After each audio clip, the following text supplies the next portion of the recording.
Hello বন্ধুরা, আজকাল জন্মাষ্টমী আর সবাইকে জানাতে শুভ জন্মাষ্টমী। আমাদের এখানে সবাই মিলে একসাথে জন্মাষ্টমী করছে, তো চলো সেই জায়গায় যে সবটুকু শেয়ার করবো কি কি হয়।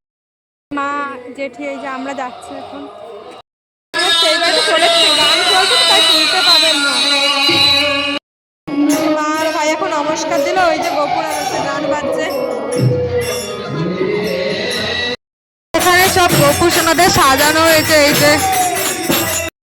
তিলক পড়েছে তাই তো। এখানে না সারা রাত গান বাজনা হবে। এই যে গোপুকে স্নান করানো হচ্ছে, এই যে এখানে